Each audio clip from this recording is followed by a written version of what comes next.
Amina saw was her stepmother's angry face. Then everything went dark. Amina was only 18, yet her life already felt like a cage with no door.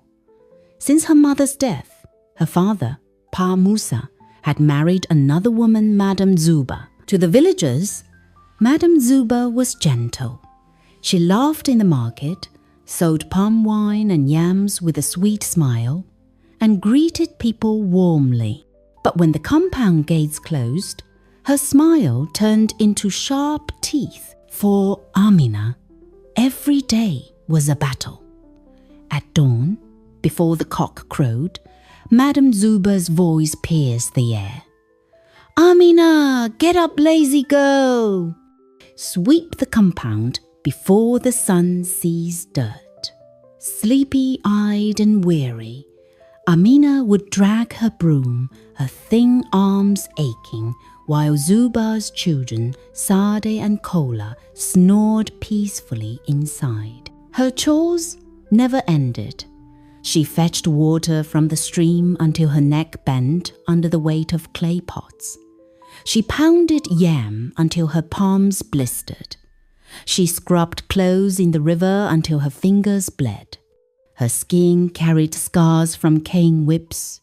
Her feet were always cracked, and her stomach groaned with hunger. And what did she get in return? Cold pap with no sugar. Hardened leftovers that even chickens refused. Meanwhile, Madame Zuba served steaming stew, fresh fish, and sweet fruit to her own children, laughing as they chewed. Sometimes, Amina's hunger grew so sharp, she pressed her belly with both hands just to silence the pain. If she made the smallest mistake, spilling a drop of water, breaking a plate, or coughing while sweeping Zuba's voice thundered, "Useless child," she would shout, slapping Amina across the face or beating her with a stick. "Even the dust on your mother's grave is more useful than you." At night, when the house grew quiet, Amina lay on her raffia mat, staring at the dark ceiling. Tears soaked her cheeks, but she dared not make a sound. Her father must not know. He came home from the farm exhausted, his back bent, his hands hardened like bark. Amina loved him too much to add more weight to his shoulders, so she buried her pain in silence, carrying it like a heavy stone pressed into her heart. She prayed every night, "Mama, if your spirit can hear me, watch over me. I am so tired." And so, behind Madame Zuba's painted smile, Amina suffered, unseen, unheard, and unloved. But one moonlit night, everything changed. The wind howled, carrying with it a strange hum. Amina tossed on her mat, unable to sleep. Her chest felt heavy, as if something in the night was calling her. She rose and peered out the window. Her breath caught. 8 women, draped in red wrappers, were leaving the compound, walking in a line like shadows. At the very end was Madame Zuba, her stepmother.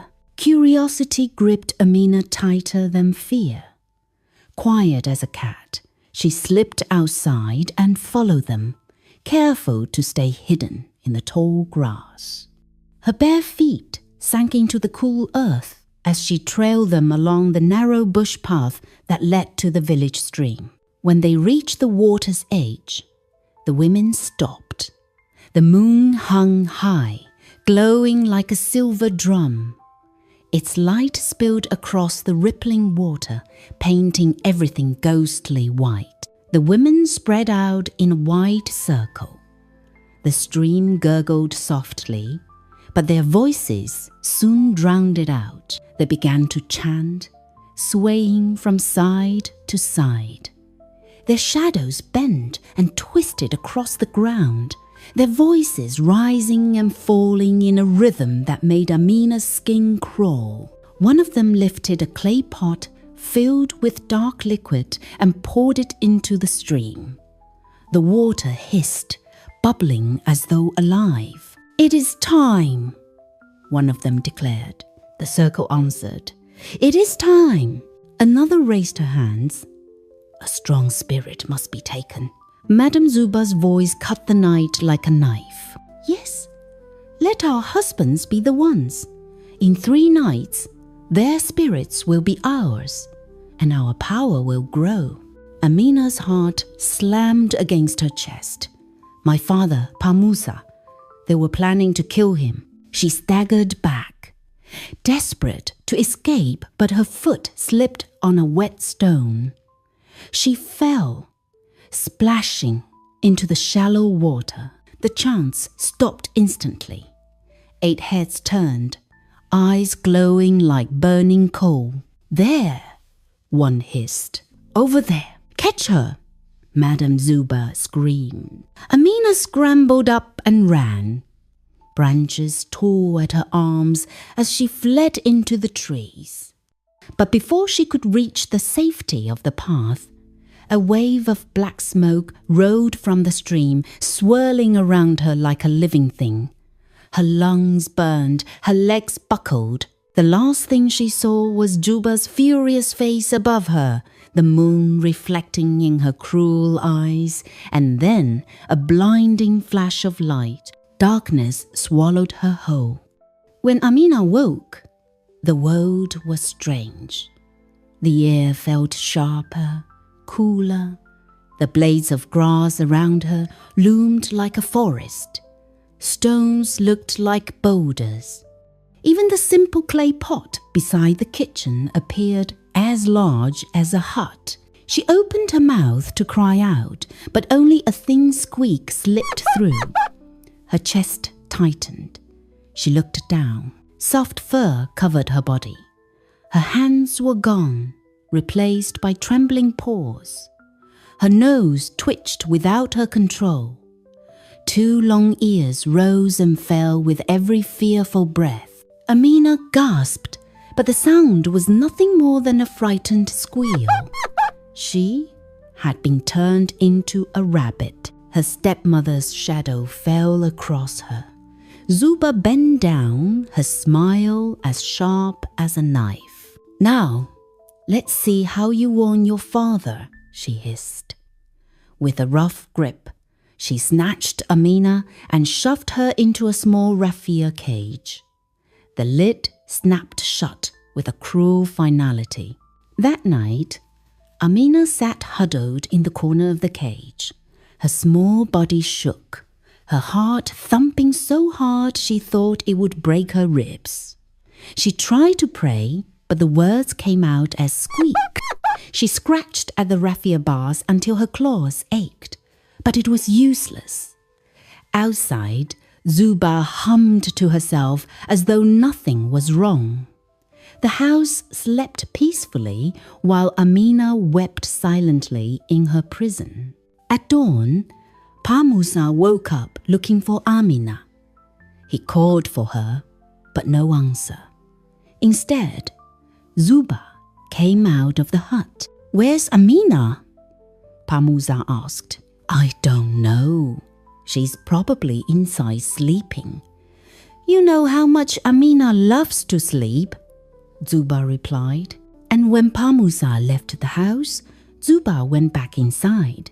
She placed the cage inside a large basket, covering it with cloth. On top, she heaped yams, pepper, and dried fish to make it look like an ordinary trader's load. With the basket balanced on her head, she set off for the market. The sun was already hot when she arrived. She placed the basket down, pulled out the cage, and set it by her table. "Healthy rabbit for sale," she called. "Very fat, very strong." Villagers came and went. Some bent down to poke at the cage, pulling Amina's ears, tapping her head. "How much?" one woman asked. 8 cowries, Zuba said quickly. "Too much," the woman scoffed and left. Hours dragged on. The market grew loud with haggling voices, the smell of roasted maize and fried plantain drifting through the air. Sweat poured down Zuba's face as she shouted again and again, "Healthy rabbit for sale!" Inside the cage, Amina's tiny heart raced. She pressed her paws to the bars. She wanted to scream, "Don't buy me! I am not a rabbit! I am a girl!" "Keep quiet, naughty girl," Mama Zuba said under her breath while pulling Amina's fur and smiling to her customers. But no one could understand Amina. All that came out was a desperate squeak. People only laughed at the strange rabbit that stared too long, its eyes too full of fear. At last, as the sun dipped lower, a weary fisherman approached. His clothes were patched, his shoulders bent from years on the river. He carried a small sack in one hand. He looked down at the rabbit and studied her for a long time. Amina froze, her whiskers twitching nervously. "How much for this one?" he asked in a quiet, gravelly voice. "For you." Zuba's eyes gleamed. 7 cowries. "And dough." The fisherman nodded and pulled the money from his sack. Zuba snatched it with greedy fingers, then shoved the cage toward him. For the first time that day, she smiled. Amina's tiny chest sank. Her paws trembled as the fisherman lifted the cage. The world swayed with each step he took away from the market. She pressed her face against the raffia, watching her stepmother fade into the crowd. "This is the end," she thought. "I will never see Papa again." The fisherman walked steadily, his feet crunching on the dusty road. The market noise faded. Only the rustle of trees and the far-off murmur of the river filled the silence. His house stood near the water, a small hut with a roof of palm leaves. He set the cage down in his yard with a grunt of relief. "Tomorrow," he muttered, stretching his tired arms, "you will make a good bitter leaf soup," he said, salivating. Then he turned and went inside, leaving Amina outside in the fading light. Her paws shook. Her eyes darted wildly. The cage rattled as she pushed against it, desperate for freedom, but nothing moved. She was trapped, helpless, and alone. Tears welled inside her, but rabbits have no tears to show. All she could do was squeak softly into the night, praying that somehow, someone would hear. Amina crouched low in the corner of the cage. Her small body trembled, her ears flicking at every sound. She pressed her paws against the raffia, desperate, but the bars held firm. In her mind, one thought circled endlessly, "Tomorrow I will die." Then the door creaked. A young girl stepped into the yard. Her hair was braided in loose strands, and she wore a wrapper tied clumsily around her waist. She couldn't have been more than 11. Her name was Mariam. She came barefoot across the sandy ground, humming softly to herself until her eyes fell on the cage. She stopped. "What a strange rabbit," she whispered, kneeling beside it. "Why do you stare like that?" Amina's chest heaved. She wanted to shout, "I am not a rabbit!" But all that escaped was a squeak.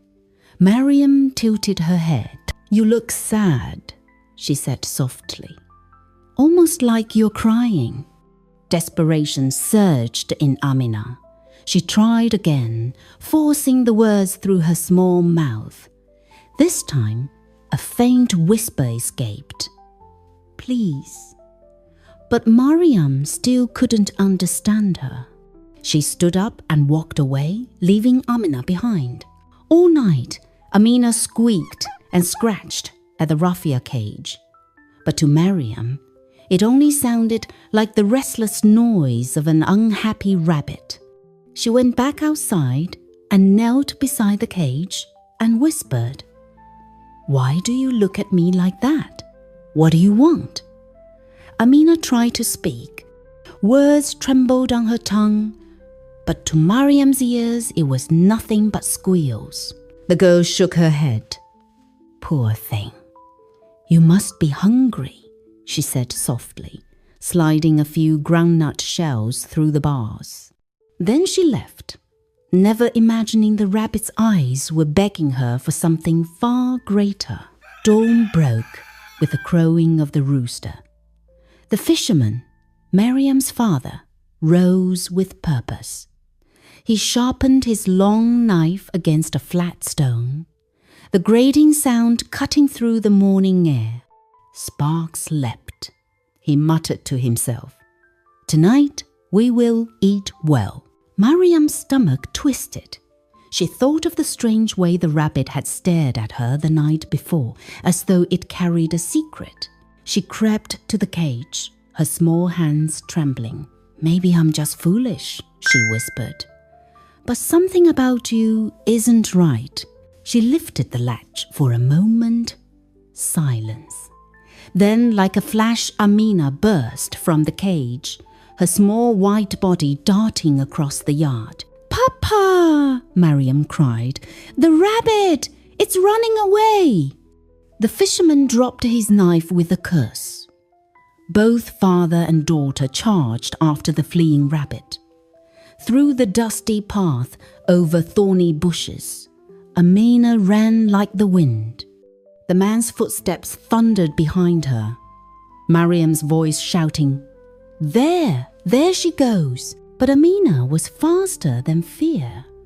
Her heart pounded as she darted through narrow paths, her ears flapping with each bound. She did not stop until she leapt through the open gate of a compound guarded by carved wooden figures. The fisherman stopped short, panting. Mariam clutched his arm, her eyes wide. "Papa, this is Baba Karim's compound." Amina bounded into the sandy yard of Baba Karim's compound and collapsed near the threshold, her tiny rabbit chest rising and falling. Moments later, Mariam and her father stumbled in after her, both panting from the chase. The old man stepped out slowly from his hut. His eyes were clouded white, pupils lost in mist. Everyone in the village knew Baba Karim had been blind for many years. His staff tapped the earth as he walked, steady and sure, though he could not see the world as others did. Yet, as his head tilted toward the rabbit at his feet, his expression softened, his lips curved into a faint smile. "My child," he said in a calm, deep voice, "what brings you to my house so early?" Mariam's breath caught. She glanced at her father, then back at the rabbit. "Papa, did you hear? He called it a child." The fisherman scowled, sweat dripping down his temples. "Baba, with all respect, you are mistaken. It is a rabbit we chased here, nothing more." But Baba Karim lifted his face toward the morning sun, his cloudy eyes glowing faintly. "Your eyes see fur and ears. Mine see a girl, weary and bound by a curse." Mariam clutched her father's hand, trembling. "Papa," he says, "it is a girl." The fisherman shook his head, bewildered. "Impossible." Then, to their astonishment, the rabbit lifted its head, and in a faint, broken whisper came the words, "Please, Baba, help me. I am Amina." Mariam gasped aloud, stumbling back. Her father staggered, as though struck by a heavy blow, but the blind elder only nodded slowly, tapping his staff once against the ground. "Yes," he murmured, his voice heavy with knowing. I see you, child. I see what others cannot. The yard fell silent. Only the rustle of the baobab leaves moved in the morning breeze. Mariam clutched her father's arm, staring wide-eyed at the rabbit that had just spoken. The fisherman's face was pale with disbelief, but Baba Karim, the blind elder, leaned on his staff, unshaken. His cloudy eyes seemed to pierce beyond the world of men. He stretched his hand toward Amina. "Come, child. Do not fear. The spirits have already brought you here." To Mariam and her father, the rabbit hopped forward, ears drooping, fur trembling. But to Baba Karim, a weary girl knelt before him, her wrapper torn, her face streaked with dust and tears. "Tell me," he said gently, "what has happened to you?" Amina's small voice quivered.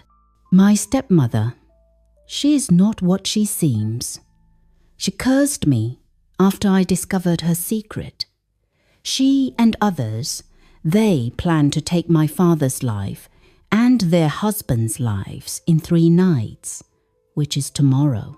The fisherman staggered back, his knees weakening. "What? My friend Musa's child?" His voice cracked. "And I almost—" His words died in his throat. Mariam pressed closer to Baba Karim, trembling but listening with every breath. The elder nodded slowly. "I felt the unrest in the night winds. Now the truth stands before me." He raised his staff high. "Do not weep, child. The curse that binds you will not last here." He spread a woven mat on the ground and motioned for the rabbit to be placed upon it. Though hesitant, the fisherman carried Amina and placed her on the mat. The elder reached for a small calabash that hung by his doorway. Inside was water mixed with crushed herbs. He sprinkled it in a circle around her. Then, lifting his blind eyes to the sky, he began to chant. The air shifted, the wind stilled. The leaves of the baobab stopped swaying. Even the birds went silent, as if the earth itself listened. White smoke rose from the ground, curling like hands around Amina's small body. Her fur shimmered, her ears shrank, her paws stretched into fingers. Slowly, before Mariam's astonished eyes, the rabbit melted away. And there, kneeling on the mat, was Amina, weak, trembling, but fully human once more. Mariam cried out, covering her mouth in shock. Her father fell to his knees, tears streaming down his face. "Oh, merciful heavens, it's true. She's no rabbit. She's a child." Amina looked at Baba Karim, tears rolling freely now. "Thank you. Thank you." The old man placed his hand on her head, his touch firm but kind. "You are free, my daughter, but your journey is not finished. You must run to your father now. Speak the truth before the 3rd night falls, or his life will be lost." Amina nodded, her eyes blazing with new strength. She turned to Mariam and whispered, "You saved me." The girl shook her head. "I only opened the cage. The spirits chose you." The fisherman bowed low to Baba Karim, his voice choked. "Forgive me. I nearly ended an innocent life." Baba Karim raised his staff. "Do not carry shame. The curse was meant to blind all but the willing heart. You did not see, but now you know." Amina rose, steadying herself. Her legs were weak, but her spirit burned with urgency. She bowed deeply. "I must go, Baba. My father must hear the truth before it's too late." The blind elder smiled faintly. "Then go, child. Let the wind carry your feet. And barefoot With dust rising behind her, Amina ran down the red path, toward home, toward the truth. And behind her were Mariam and her father, running to testify. Meanwhile, in Pa Musa's compound, he had woken early that same morning, calling out, "Amina, bring me water." But as usual, Madame Zuba met him with a smooth smile and an excuse. "She went to the stream, my husband. You know how that girl is. Always wandering." Pa Musa sighed heavily, unaware that his daughter had returned from the edge of death and that the truth was rushing back home to meet him. Amina ran barefoot down the dusty road, her wrapper torn, her hair wild, her heart pounding. Every step carried her closer to home. In the compound, Pa Musa sat on a low stool, his head bowed, his face heavy with worry because Amina was yet to be back from the stream. When he lifted his eyes and saw her racing toward him, dirty, trembling, he leapt to his feet. "Amina!" His voice cracked. He rushed to her, wrapping her in his arms. "My child, where have you been? I have been waiting for you. Where's your pot of water? And why do you look this way? What happened to you?" But Amina's face was grave. She pointed at the house with a trembling hand. "Papa, it was Zuba. She turned me into a rabbit. She's a witch. In 3 nights, she planned to give your spirit to the spirits, alongside their husbands." The neighbors who had gathered nearby gasped. Whispers rippled through the crowd like fire through dry grass. At that very moment, Mama Zuba stepped out of the house, balancing a pot, her face painted with false calm. But when her eyes fell on Amina alive, standing beside her father, her mouth dropped open. The pot slipped from her hands, crashing to the ground. "You," she stammered, her voice shaking. This cannot be." Pa Musa turned to her, his face hard. "Zuba, is it true?" Before she could answer, Amina cried out, her voice ringing through the compound. "She cursed me, Papa! I saw her at the stream with the others. They made a circle by the fire. I heard her say, 'Your spirit would be theirs in 3 nights.'" Mama Zuba's hands trembled, but she forced a laugh. "Lies, all lies. This girl has hated me since I entered this house. She makes up stories because she cannot stand me." But before her words could settle, a new voice rose from the crowd. "You lie, woman." All turned. Mariam and her father had just arrived, their faces pale with anger. The fisherman pointed a shaking hand at Zuba. "Yesterday, you sold me a rabbit for 7 cowries. You called it fat and healthy. But it was no rabbit, it was this girl." My own daughter opened the cage, and the creature ran until it reached Baba Karim's house. There, the truth was revealed. The crowd roared. "Ah, witchcraft, wickedness." Mama Zuba's face went white as chalk. She shook her head wildly. "No, no, they plot against me. This is not true. Do not believe them." But the neighbors pressed closer, murmuring, their eyes flashing with fury. Some pointed at her. Others whispered curses under their breath. Word spread quickly. By evening, the matter had reached the palace. The great Iroko tree cast its wide shadow over the village square. Men, women, and children gathered, their voices hushed with curiosity and fear. At the center sat the king on his carved wooden throne, his crown glinting in the sun, the staff of power across his lap. Around him stood the elders, their grey heads bowed in silence. Warriors, spears in hand, guarded the circle. The king's voice rang out. Bring them forward, Amina, Pa Musa, Madame Zuba, and the women who joined her in the night. The warriors dragged Mama Zuba and her 7 friends to the center. Their eyes darted like trapped animals, their wrappers dusty from the struggle.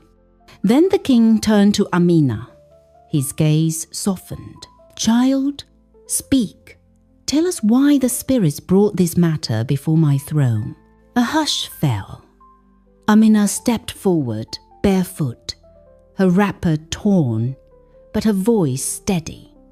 She bowed low, then lifted her head. My king, ever since my mother died, I have lived in sorrow. My father married Madame Zuba, and from that day, my life became one of suffering. While her children ate meat and hot soup, I was given scraps. I fetched water, pounded yam, washed, and swept until my body ached. If I made the smallest mistake, she beat me. Still, I never complained because I did not want my father to worry. The crowd murmured, eyes turning towards Zuba with disgust. Pa Musa buried his face in his hands, his body trembling. Tears slipped through his fingers as he groaned. Oh, my daughter, and I never knew. Every morning I left for the farm. Every night I returned late and tired. I thought you were safe, fed, and cared for with the food I brought home. I never saw your pain. The king raised his staff for silence, then motioned for Amina to continue. 3 nights ago, Amina said, her voice trembling now, I saw them, my stepmother and her friends. 8 women gathered at the stream. They poured something into the water and chanted in a tongue I did not know. I heard them say, it was time to take a strong spirit. They had planned to take their husband's spirits alongside that of my father. They said in 3 nights their lives would belong to them. When they saw me watching, they chased me and cursed me. I awoke as a rabbit. She carried me to the market to be sold as meat. If not for Mariam and her father, who chased me and led me to Baba Karim, I would be dead. Baba Karim broke the curse, and I stand here today to speak the truth. The crowd erupted. Gasps, wails, and cries of abomination filled the air. Women clutched their children tightly. Men spat on the ground.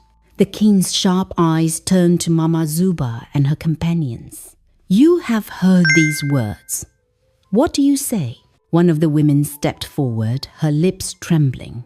My king, they are lies. The girl hates her stepmother, so she invents stories. We are innocent.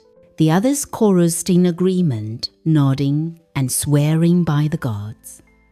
Mama Zuba lifted her chin. Yes, my king, this girl despises me. She tells false tales to drive me from my home. The king sat back slowly, his face unreadable. Then he raised his staff and struck it against the earth with a thundering sound. Bring forth the staff of truth, he commanded. 2 warriors carried it forward, a long, ancient staff, carved with sacred markings and wrapped in white cloth.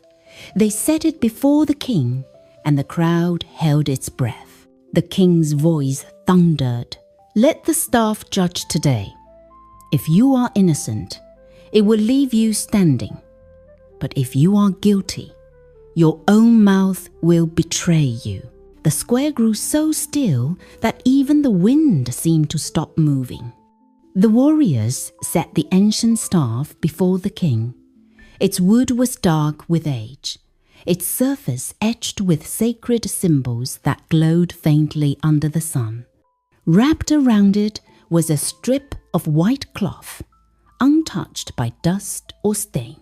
The crowd leaned forward in silence. Even the birds seemed to stop singing. The king's voice boomed. Let them step forward, one by one.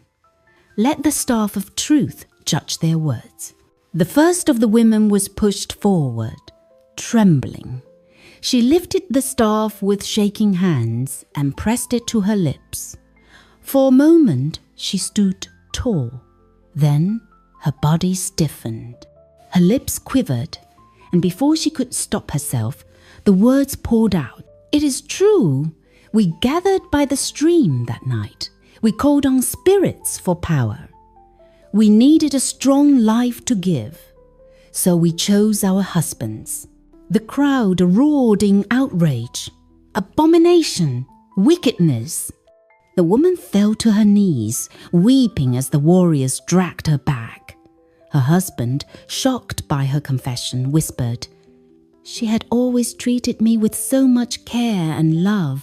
One after the other, each woman stepped forward. Each time, as soon as the staff touched their lips, the lies on their tongues burned away, replaced by trembling confessions. One by one, they admitted the truth that they had stood in the circle, chanted by the stream, and chosen their husbands' spirits as their sacrifice. Finally, Mama Zuba was pushed forward. She tried to resist, but the warriors forced her to her knees. Sweat poured down her face. "Hold it to her lips," the king commanded. The staff brushed her mouth. Instantly, her body shook violently. She cried out, struggling, but the words burst from her throat like fire. "Yes, it is true," she screamed. "I hated that child. She saw what she should not have seen. I turned her into a rabbit to silence her. I planned to give my husband to the spirits in 3 nights. They promised me wealth and power. I did it. I am guilty." Gasps and cries of horror filled the square. Some villagers covered their ears. Others spat in disgust. Mothers pulled their children closer. Men muttered prayers under their breath. Pa Musa fell to his knees, tears running down his face. He beat his chest with both hands. "And I lived with this woman under my roof. I trusted her. I shared my food with her, and all the while she plotted to end my life and torment my daughter." Mama Zuba collapsed to the ground, sobbing and begging, "Forgive me, forgive me." But the crowd's fury only grew louder. The king stood tall, his staff of power raised high. His voice thundered above the noise. "You have confessed with your own lips. You and your companions are guilty of witchcraft, betrayal, and bloodlust. From this day forth, you are banished from this land. Should you ever return, your lives will be forfeit." The warriors seized Mama Zuba and her companions. They screamed and fought, but the people only jeered and spat as they were dragged toward the forest path, their husbands still too shocked and sad to move. The square trembled with voices, but the king lifted his staff again for silence. His gaze fell on Amina, standing barefoot and trembling beside her weeping father. "Child," the king said, his voice softening, "you have suffered, but you spoke the truth.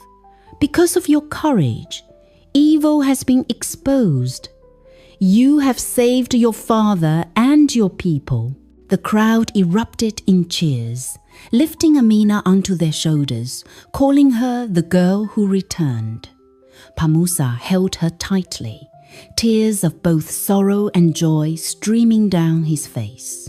And so, under the great Iroko tree, the truth shone brighter than lies, and the wicked were cast out forever. By the time the sun dipped low, the women had been abandoned at the mouth of the dreaded forest, the forest where hunters rarely returned, the forest whispered to belong to spirits older than time. At first, they huddled together, trembling, whispering among themselves. "They cannot do this to us," one said. "The spirits will protect us," another insisted. But Mama Zuba's face was pale. She knew the truth, for the spirits they had bargained with were not gentle. They were demanding, cruel, and hungry. A prize had been promised their husbands' spirits, and it had not been delivered. Night fell heavy. The third night since their failed ritual. The air grew thick. The trees groaned, and strange winds howled through the branches. Shadows moved where no one walked. The women clung to each other, their chants broken and useless now. Then it began.